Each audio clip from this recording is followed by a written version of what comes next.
Love It. I'm Alexis. I'm Will. All right, so school starts this week, or next week. Yeah. And I usually have this stuff on calendars, and I'm always prepared, marking down the days and the schedule as it come in, the school supply list.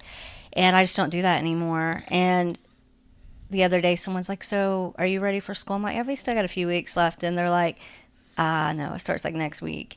And I think it's because they put the school supply stuff out so early. And I don't know, I can't tell Millie this, but it's like when I see it, I get that same like jittery feeling that she gets, probably because I got it as a kid. Right, you're right. Where you're just like, ew. Ew, summer's like they over. have the bus balloon up where you can get behind it at Kroger. It's like, who wants to do that? Like, these kids are not ready to go. No. Some of them might be. I'll be fair. Anyway, that was just my thought for the day, because realizing that school's coming up, it's like, okay, let's move in fast speed here, because Savannah's in college. I don't have to really do anything with her. Well, and the tough part is too, like when we were kids, summer was, a full 3 months. Yeah, and it seems like true. it just like blows by now. But they do get those breaks. Yeah, they get the breaks, but like summer, we would have almost all of August. They're starting, August 2nd? Yeah, first or second. And it's like, I had all these goals. Oh, I'm going to do all this stuff. And it just went by. 1 week turned into 2. It's okay. Yeah. Set realistic expectations. So anyway, today we're going to speak on joy and happiness. Yep. And we talked about, doing an episode about joy, and then we said, well, why don't we do, all the fruit of the Spirit? Yeah. We're going out of order as far as, the order that they're listed in Galatians, but we're going to start with joy, and then we'll do all the other ones in upcoming episodes. Yeah. So on, kind of a simple level, like we as human beings, we spend our whole life chasing happiness. We're chasing the next job promotion, house, relationship, having kids. Oh, if I could have this, I'd be happy. If I could have that, I'd be happy. If I could just get this debt paid off, I would be happy. So what happens, though, when you're just chasing happiness? Because these things, let's say you do achieve it, it's pressure, right? Let's say you get that dream job, and it does feel good, but what do you do when the pressure comes? Yep. And what do you do when the feeling that you got from attaining that thing wears off? Right. Or, having kids. Let's be honest, it is wonderful, and you are going to love it. But what are you going to do when it is hard, when they are keeping you up at night, when they do get colic, or just whatever, the financial strain, or you have to go back to work and you have to leave that baby. Yeah. Like where there might be happiness in these things, there's also pressure. So that's where I feel like happiness and joy have to be distinguished as separate things. And I wouldn't say that I thought that happiness and joy were separate things. I didn't recognize them at all, I think, when I was younger. I just kind of grew up putting it in the same box. Sure. Just like happiness and joy kind of coexisted to me. And it wasn't that I didn't know the difference. There's similarities for sure, but they are not the same thing. They're not synonyms. They're not, two words for the same feeling. There's a difference between the two. Yeah, I mean, I just was living my life as though they were the same thing. Right. So, but when I think about that, I can only really think of my own example. And when I was younger, I guess I just kind of felt like I like the way happy feels. Mm-hmm. But what happens when you're constantly chasing happiness? Happiness is what? It's an emotion. Right. It's based on, circumstances, events, things that come and go fairly quickly, right? Yeah. Happiness is fleeting. Now you can say happiness can last for days or even weeks or months even on end, but eventually happiness fades. And when happiness fades, what are you left with? What's your foundation? Do you have joy? Do you not have joy? Right? And where does joy come from? What is the source of joy? As believers, as Christians, our source of joy is in Jesus, is in the Lord. So if you don't have Jesus, you may be able to find joy somewhere. I don't know. But, we're not going to leave it up to that. A way you can look at it Jesus. is that joy is internal. Yeah. It's a sustained, state of being tied to meaning, purpose, and gratitude that can carry you through difficult times. Joy. Yep. And then what is happiness? It's an emotion. It's a feeling. Like you said, a fleeting moment. It's an external feeling. So I feel like that's the biggest difference, is that with joy, it's internal and happiness is external. It's like almost like a verb or something, It's something that comes and goes. And have you noticed a lot of people, especially at the age that we're at, they become bored with life. It has the stigma, midlife crisis. Sure. And so many people at this age, they get bored, mundane. Life becomes mundane. Maybe you're kind of at that age where you're too old to have any more kids, so you shut that down. Mm-hmm. You're in the same house for several years, but your mortgage is still there.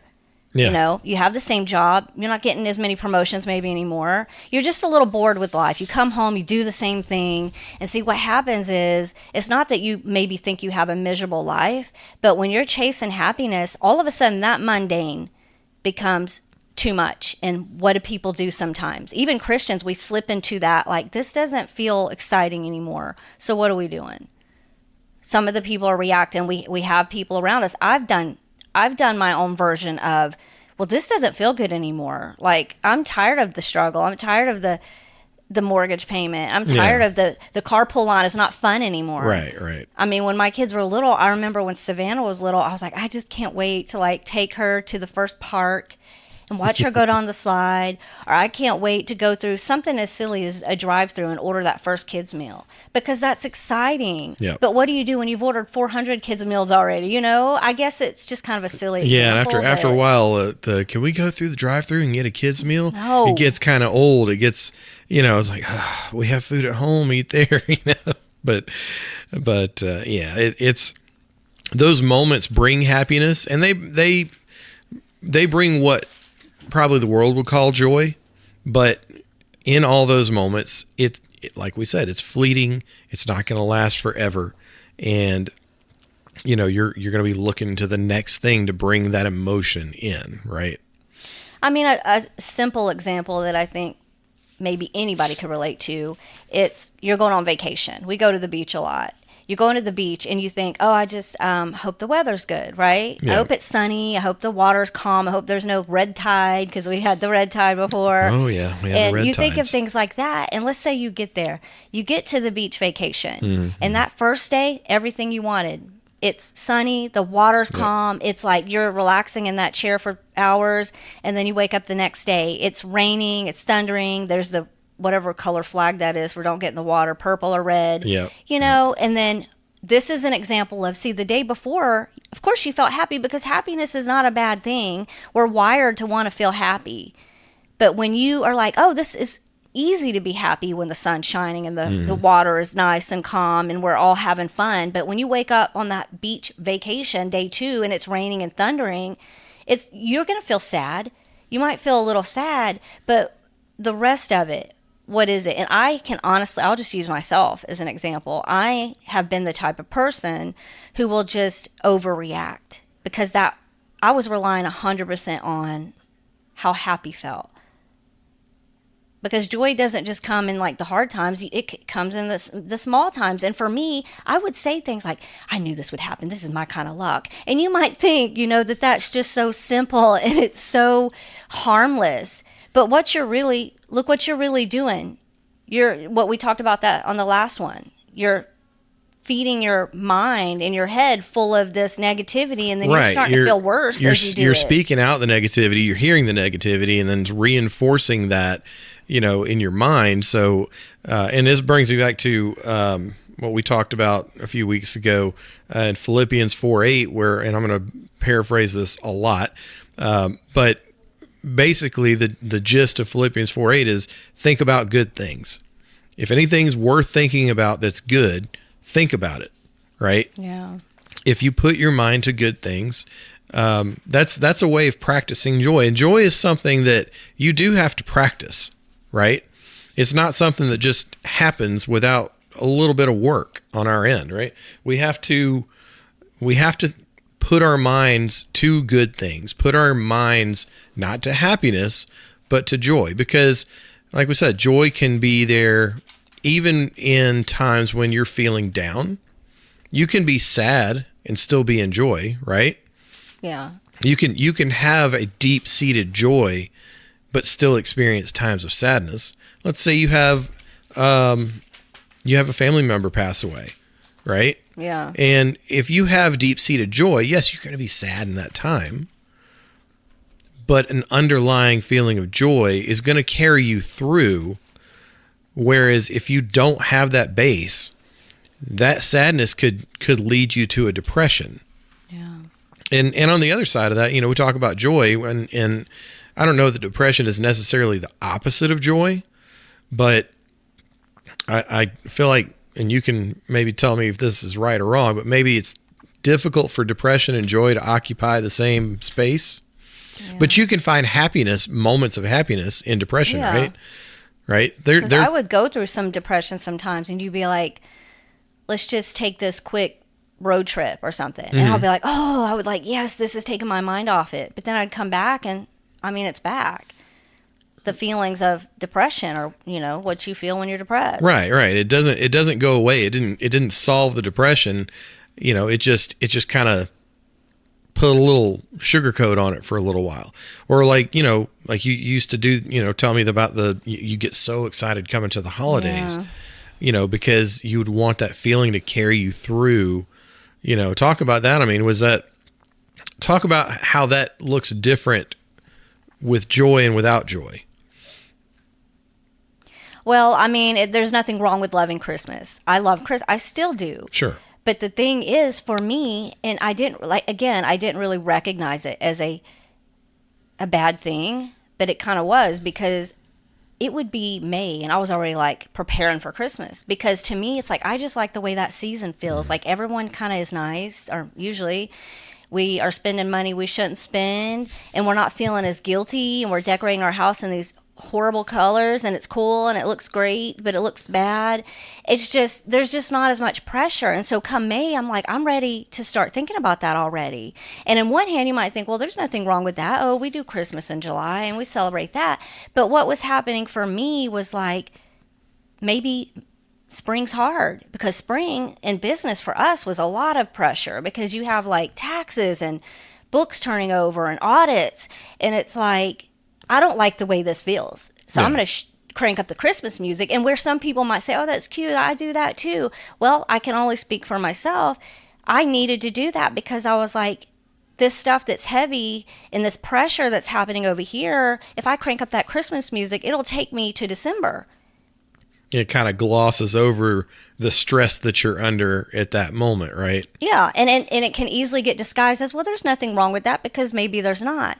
But when it starts being like, this is what I'm depending on, because I also think that's how I fell into alcohol dependency. I was tired of the feeling of pressure of life, the mundane, the coming home and how predictable it was going to be, that the schedule was going to be this way, and make dinner, and you're going to go to the shop. And it was part of that struggle. Like the underbelly of it was that I didn't have joy. And, well, this feels bad. So instead of running and praying or getting on my knees, like I just would always search for an external happiness, something that would feel good in that moment. And I'm ashamed and embarrassed to admit that, but it was kind of something I was doing without really giving it the recognition that I should have to change it, if that makes sense. Yeah, it does. It does. So what changed? What made you turn a corner and start to chase joy instead of happiness? Well, it's kind of one of those things, going back to when you're younger, you have all this stuff to look forward to. You feel happy all the time. But as you get older, those trials are coming more and more. And then they get heavier and heavier. And I would pray and I would turn to God and I would surrender. And it would feel good. What God was giving me was joy, but in the moment, it might just kind of sound a little ignorant. I had joy, I just wasn't recognizing it as joy. Mm-hmm. So if I knew it was joy and I knew how to hang on to it as so, I could separate it from happiness. But what would happen is I'm like, God is changing me in this moment because I'm seeking Him and I'm praying and I'm surrendering. But at the same time, I'm not giving it the recognition that it's joy. And so what's happening as the days go on, and the stress gets heavier or the school year gets longer, all of a sudden those feelings start creeping up, the getting up early every day. And then I start falling into this feels bad. Whereas joy is going to carry you through those hard things. Happiness is not going to exist in that. When probably. those things happen, do you have to make a conscious decision to whether or not you're going to dwell on that and let it steal your joy, I guess? Or are you going to say, even though this stuff is coming and I'm not really thrilled about it, I'm going to choose joy, and I'm not going to give that any more time or any more thought and let it bring me down. Now that I can recognize the difference, I can do that. And before, it's part of the anxiety too. I would just give in to the feeling, my heart's palpitating, I'm feeling anxiety, and then I would just give in to the pressures of it, and it was like a snowball effect of things happening. And like this whole time, I'm just thinking if I had just recognized joy and happiness is different, because we go through so many things in our life where we're going to feel like we're on basically a roller coaster. Yeah. And then you need to know the difference in those things. And so now I can do that. I was in the grocery store just now, and I had called you because I told you, I went to Aldi first, and I think I said one time, I am not going to the grocery store on Sunday. No more. But then we started going right after church on the way home to Ingles. And so Ingles is an easier grocery store to go to for me. It's not as crowded. It's a lot more laid There's back. always somewhere to park. And it's Yeah. nice that they're organized. It's people need to give it more credit. There's a lot of fresh stuff there, made in-house. And so we started doing that. And I guess I was back to, okay, we can get stuff on Sunday. But then today I was like, I just want to go home and change. I want to get these heels off. And I'll go to the store after that. I went to Aldi, and it was the most crowded that I've ever seen it. And the line, I had just a few things in my cart, and the line was all the way to the back. And I immediately could feel that anxiety coming on. I don't get it much these days, but it was, whatever you want to call it, it was just a overwhelming feeling. Mm-hmm. And so I was like, Millie, let's put this stuff up and let's go. But the difference is, as it was happening, the old me, a response would have been, I just knew this would happen. Every time I try to go somewhere, every time I make a decision to go here, it's always going to happen. And I would just feed into the anxiety, the feelings. But instead, I said, okay, this is me being true to who I am. Let's put this stuff back. I could feel my heart still. It was feeling overwhelmed, but I was calming it down because I had joy in me. I had the ability to recognize what was coming on instead of feeding it with thoughts and the tongue. I was like, you're going to be okay. This is not the end of the world. Yep. You're going to be just fine. And even though I was feeling overwhelmed, I could feel the calmness coming through, and the reaction changed. And it's even small things, but on a bigger level, if you look at, Psalm 35, mm-hmm. I mean, do you know that scripture? No, go ahead. Weeping may endure for a night, but joy comes in the morning. I mean, we hear that one all the time. Okay, yeah. And when you apply it, I look back, and during loss, I wish I had more joy, because I look back and I look at a lot of my reaction, and I would excuse it with just, this is how I am, this is who I am. I'm a reactive person, but I look back and a lot of my reaction to loss was, this can't happen. And so I thought, could I change it? Was I really going to be able to change the fact that it happened? It was going to hurt, and I was going to wake up and feel sad for God knows how long. But I look back and I'm like, if I had just clung to joy, if I would have just recognized it out loud, the difference, I do feel like that joy would have sustained me, whereas I was wanting things to feel good and happiness. So I would run to the store and I would get, alcohol and things like that. And I just look back and I think, I wish I had applied joy more then, because the hurt would have still been there, the grief would have still been there, but the joy would have carried me through it, knowing that God, it was going to sustain me, and I would find comfort in that. And I wish I could almost go back, and you just live and learn, though. Well, yeah, I mean, you absolutely, you don't necessarily know all this stuff from the get-go, and you have to learn it. I mean, was there a point though at which, I guess, moving from not having joy to having it, was it like a switch flipped, or was it gradual? Gradual. Yeah.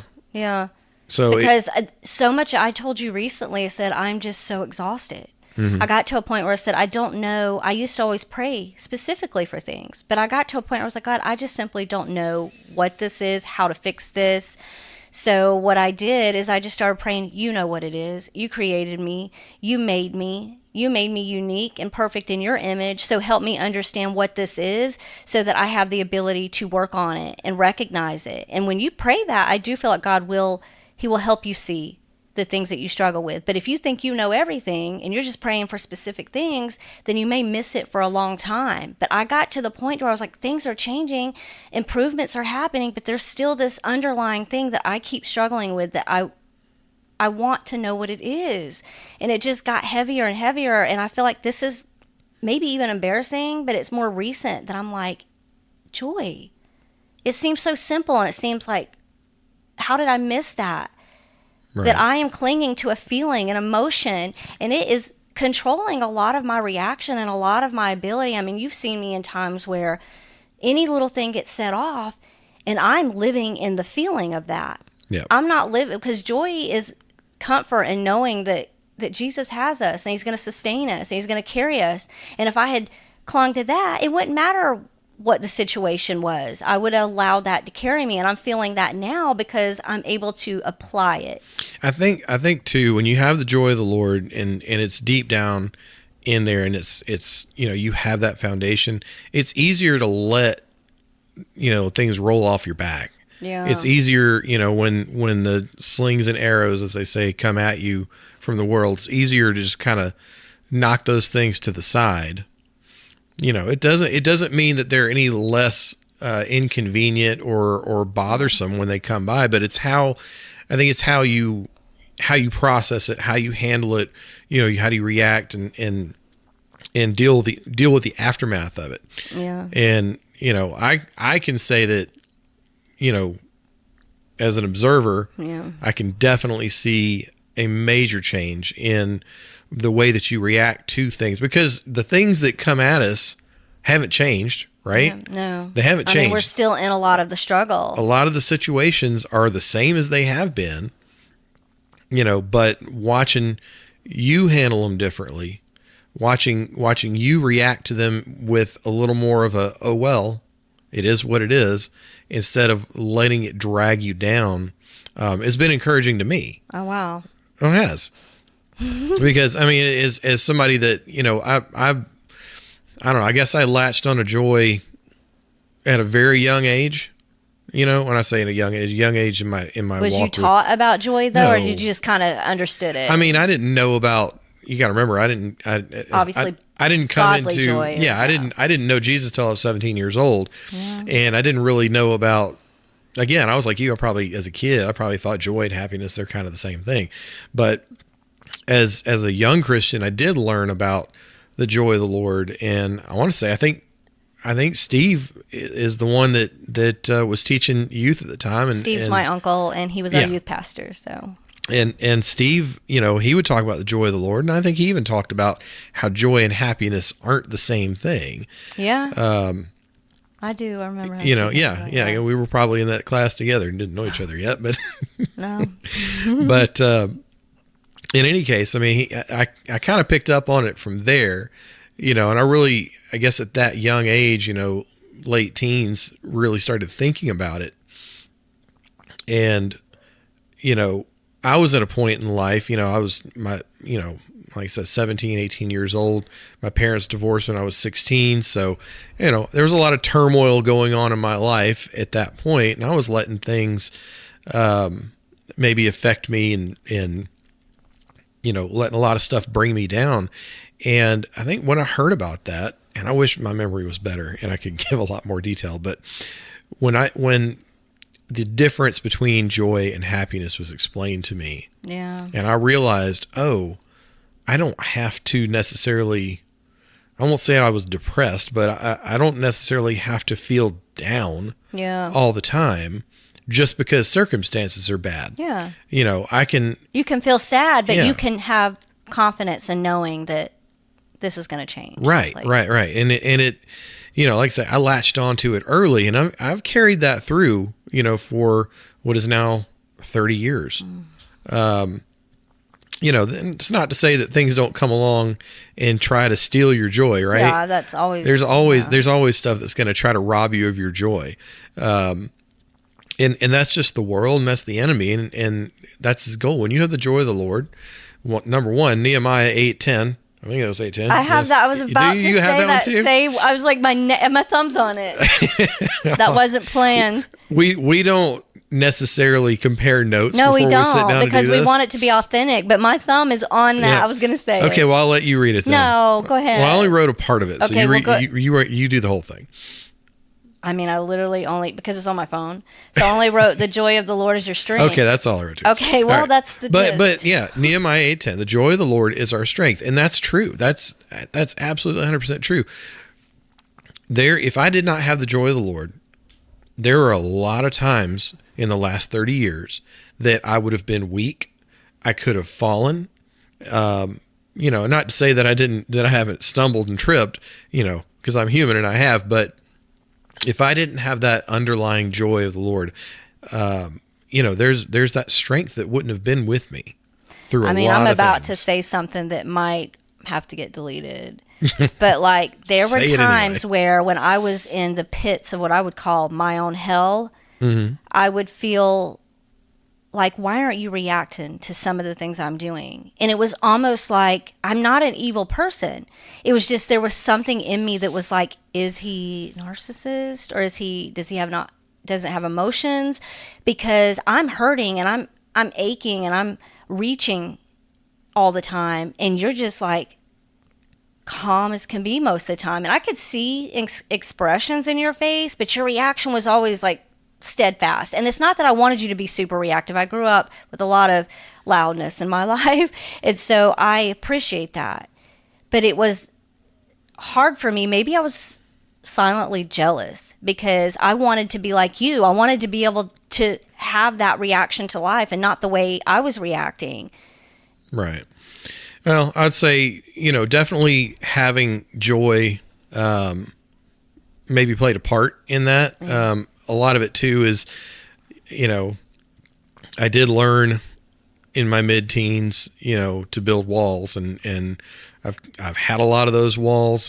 That's the other part of Nehemiah, building walls. Yeah. Not the same, but I built a lot of walls around my heart, and it's been really hard to knock those down. So some of what carried me through that was joy, but that was definitely some trying times, and there were times I felt like I might lose that joy. It might get taken from me. It was right on the brink. Yeah. It never did. And I thank God for that, because had I lost it, who knows where we would have ended up. Yeah, there's no telling. But part of that too is like we talked about before, I had a lot of walls up. I still have a lot of walls up. The thing is we didn't recognize those because I guess I just took the spotlight for so long with my problems, and my issues. But then once we did, and this is where it's kind of a catch, because all of our marriages are going to go through trials. And a lot of people at this stage in marriage that we know, a lot of them have walked away. And some of them, I know there are circumstances, I'm not going to get too deep with this, but there are some people that have walked away from their marriage, and that could have been us. It could have been. That could have been us. Yeah. But what would that have solved? Is there really someone else out there that's not going to have these problems? Are we thinking that like mundane's not going to exist with someone else? Are we thinking that? And that comes back to chasing happiness, right? Yep. A lot of marriages have not made it as long as we have, and some have made it longer and then still broken up. But a lot of those broken marriages come from chasing happiness, chasing selfish happiness. Yeah. As a married couple, we should each individually have that joyous spirit from God in us, but at the same time, we should experience joy together as a couple, right? I mean, marriage, there's not going to be difficult times. There are going to be difficult times, but if God is at the center of your marriage, there's going to be joy in the center of your marriage. It's one of the fruit of the Spirit. if the Spirit of God is in both of us and the Spirit of God is in our marriage, then joy is going to be a major building block and component of that marriage. Yeah. And if it's not, then instead of chasing and practicing joy, you're chasing happiness.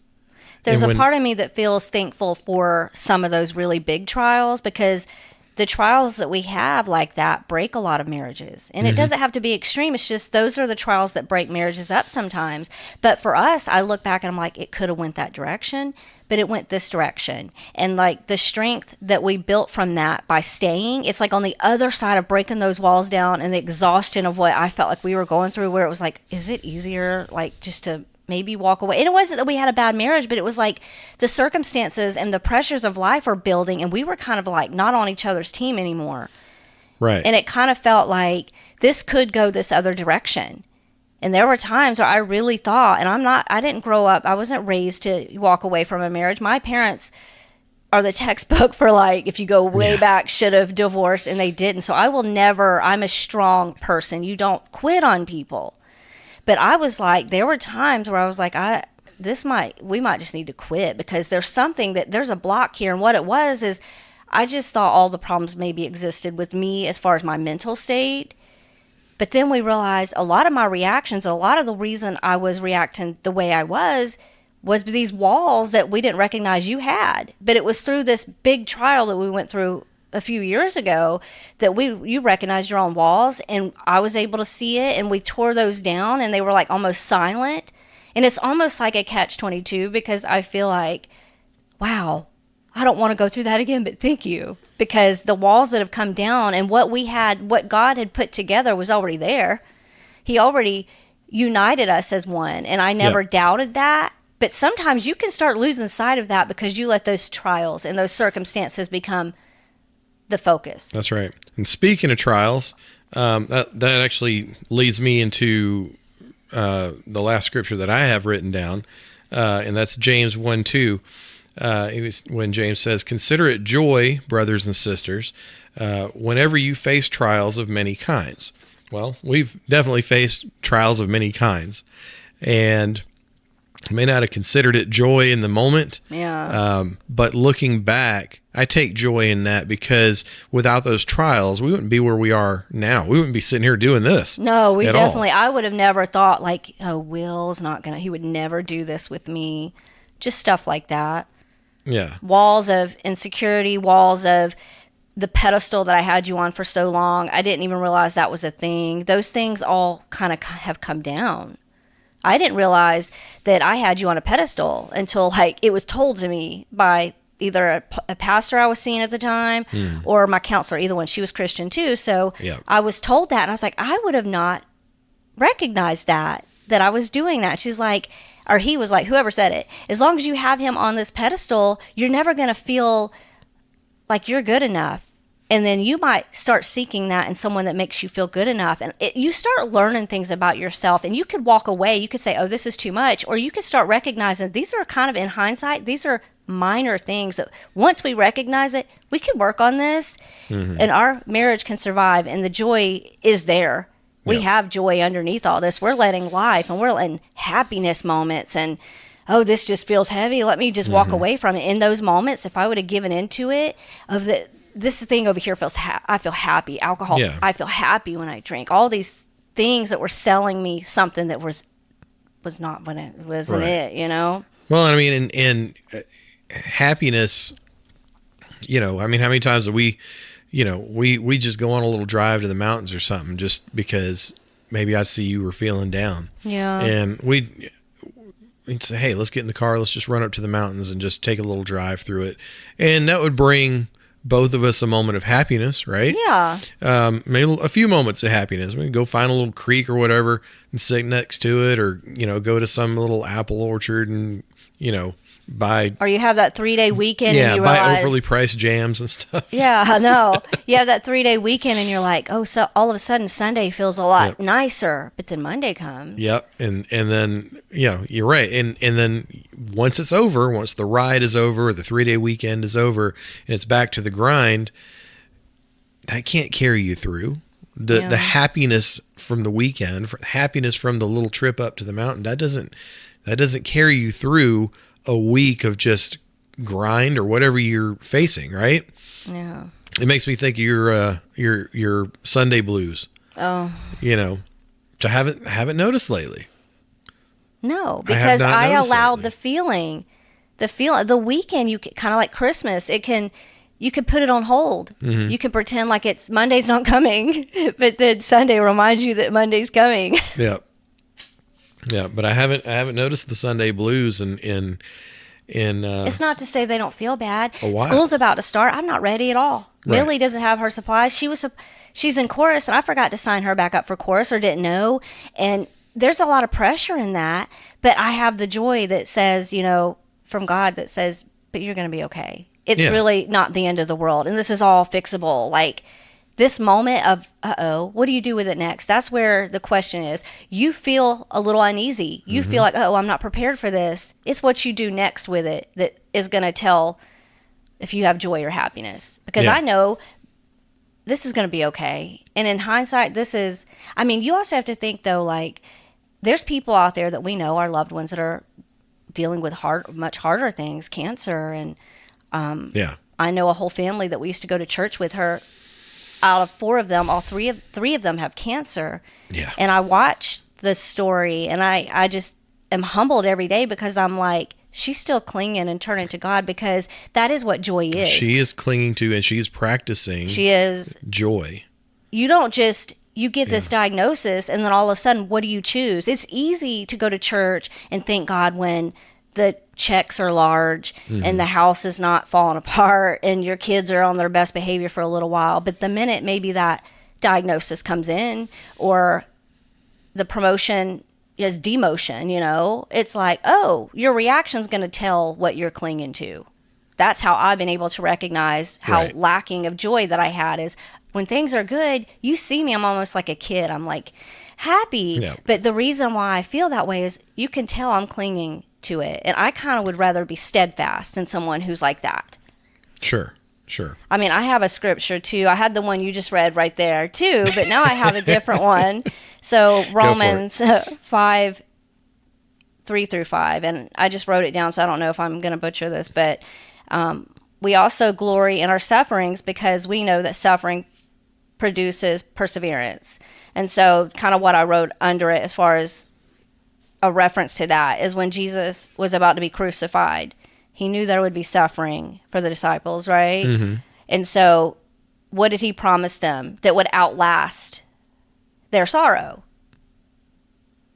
Joy. Yep. Okay. So you have to think about that. Can you think about being the one that's like going to watch this unfold, this horrible crucifixion of Jesus, and like the natural reaction to anybody would be terrified. Sure. You think like how are we going to experience joy after this happens? What do you mean that we will have joy after this? Because to think about it, to put myself in their shoes, I'd be like, this is the end. This is everything we've worked for the last 3 years is ending now. Of course, a lot of the disciples they walked with Jesus for 3 years and they still didn't get it in a lot of respects.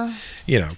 But you see them after the fact. You see all the books of the New Testament that they wrote, and the things that they did, and you can see they did have that joy.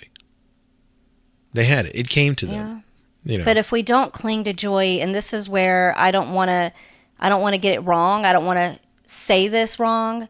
So have grace for me. But if you do get a diagnosis like that, and let's say you are trusting God and you're clinging and you're clinging to your healing. I had an aunt pass away around the holidays of cancer. I don't even know exactly which one she had. That side of my family is pretty private, but she had some type of female cancer. And for the most part, we didn't know how it was going. She's a very private person. I respect that. But then we started hearing kind of she's very faithful. And when my dad was sick, she was the one coming over and praying and leading the prayer and the singing. And then she got sick. And it's like, the test's on you now. Like, how are you going to feel? And I wasn't able to really be around her because she chose, and that's her absolute business, to choose to be it's private. Yeah. Yeah. But at the same time, I already kind of knew, like, her husband's going through grief right now. And I think about him a lot because my mom, and I'm like, how is he dealing with this? But then I already know the answer to that because I know how much faith he has and how, like, I'm sure he wakes up and it feels awful. He said one day he went out to her grave at 4:00 in the morning when it was new because he just didn't know what to do. But underneath that, because of what I know about him and the stories I heard about him on the job, when my dad would tell stories about him, it's like, I know this man's going to be okay because he's going to miss her. He's going to probably grieve her till the day he dies, but he's got joy because joy is what's going to sustain him. When we have this overreaction, like I had, I'm just going to use myself, this overreaction, I think that's a true test. Now, should somebody have come up to me and blasted me for that?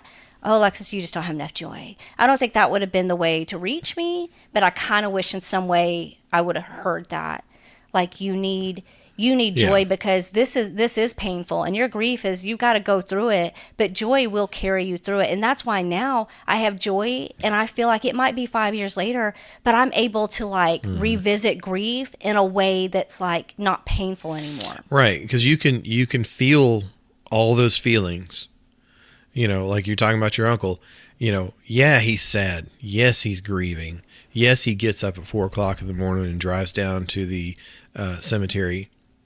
You go to the same cemetery a lot to go visit your dad, you know, but just because you're sad, just because you're grieving doesn't mean that joy can't inhabit that at the same time.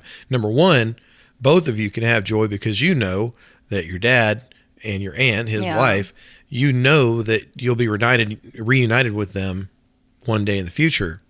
Yeah. You know, because both of them people of extreme faith. You know, so we know, you know, we can take joy in, hey, they've got their reward now. Yeah. And we will see them in the future. We can take joy in that.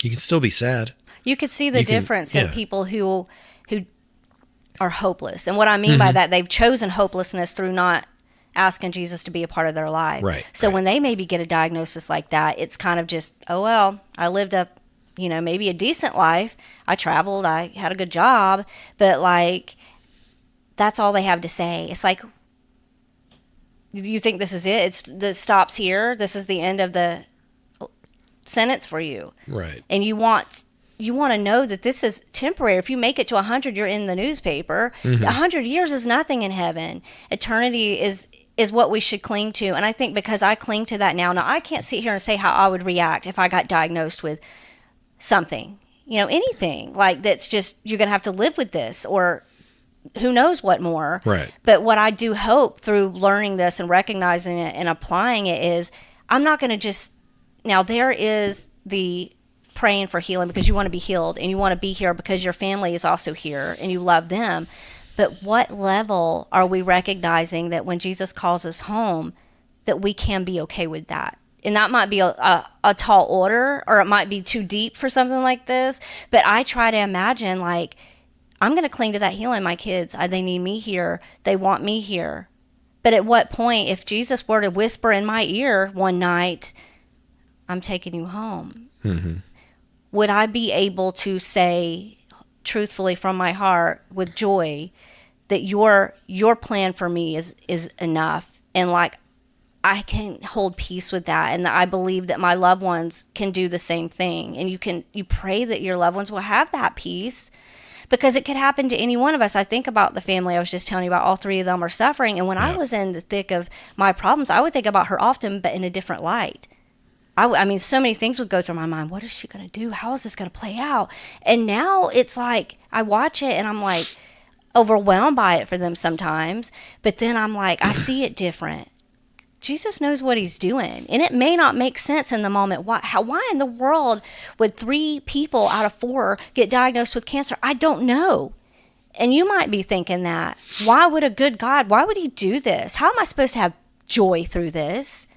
You know, this person over here has a silver spoon in their mouth. They have their dream job. They've never really lost anyone.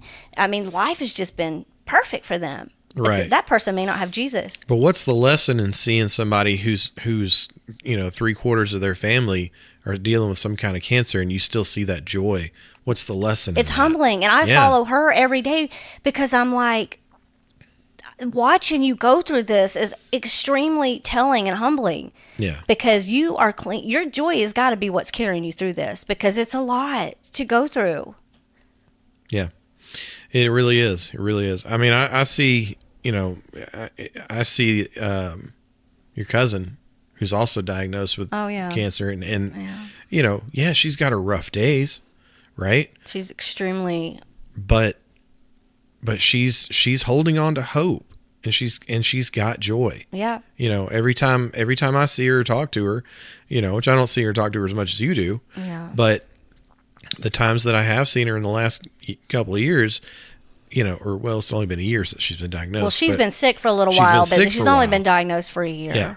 But, yes, there are hard times, but I can see it. I can hear it in her. She has that joy that only comes from God, that peace, that assurance, really, that God's got everything under control. Yeah. And that's really what it is. I mean, it's when you have that assurance, that's the joy, is the assurance that he's got things under control. And he even cares about the people around you. I think about Mark, her husband. Yeah. Look what he's carrying. He needs prayer. Yeah. He's going through this. He's carrying this family. He's being strong for his wife, and they're praying, and we're believing in healing. April looks great.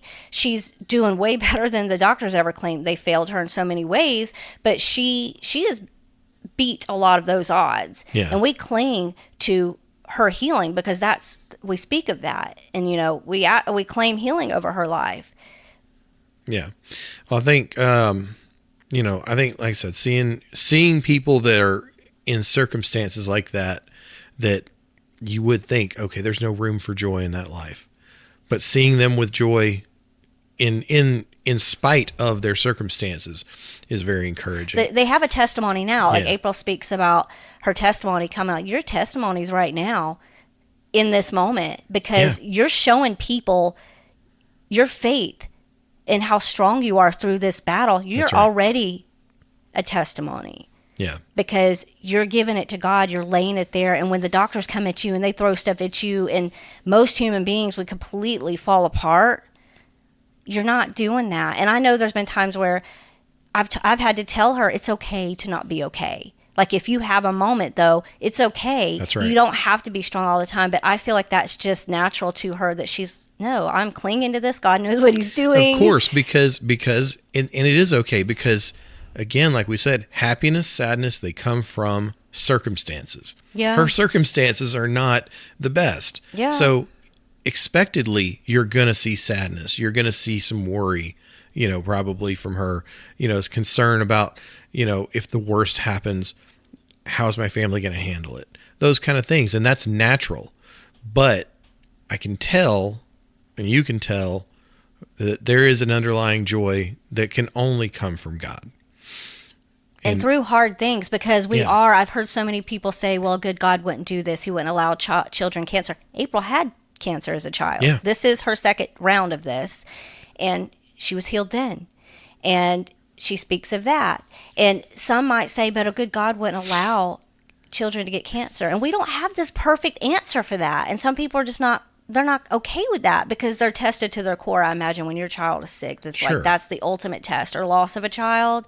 But at the same time, when we cling to joy, faith, all of it, we know that it doesn't have to make sense here. Well, the Bible tells us the rain falls on the just and the unjust. Yeah, right? yeah. So, we are in this world. This world is fallen. It's fallen. So whether we believe in God or we don't put our faith in him, good and bad things can happen regardless of that. And it's not that, I believe in God, I follow Jesus, nothing bad's going to ever happen to me. No, it's not that.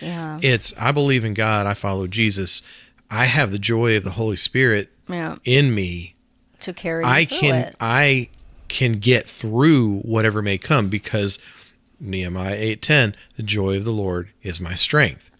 So I think that's all we have for today.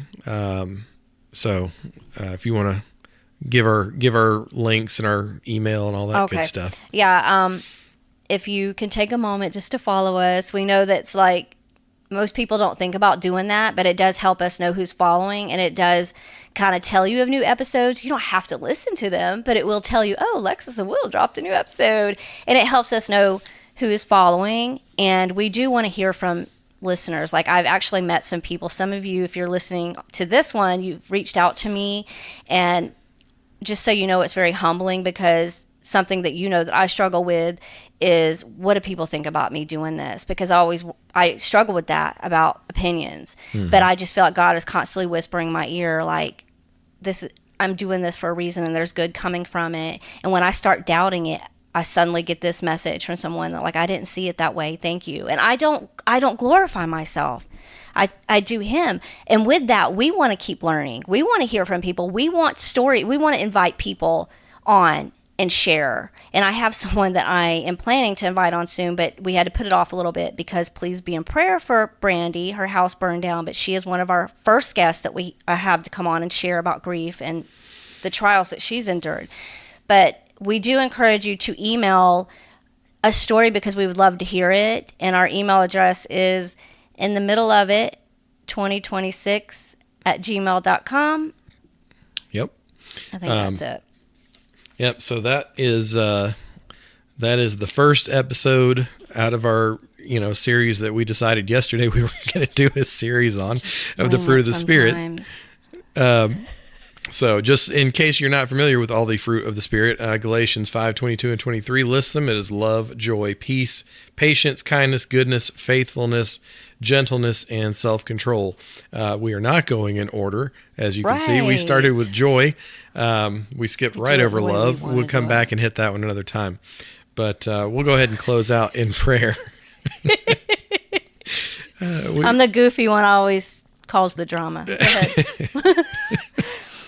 Yeah, that squishy butter stick was on camera. I'm slinging around my 4-ounce salted butter squishy. All right, I'm sorry. Just go. Oh my gosh. Yeah. We are new to video recording, if you can't tell. So I'll tell you what. Sure, they can Since tell. your camera's all out of whack now, I'm going to put it just on me. That's And good. we'll close out in prayer. Father, we just thank you. We thank you that we can seek and we can practice joy in you.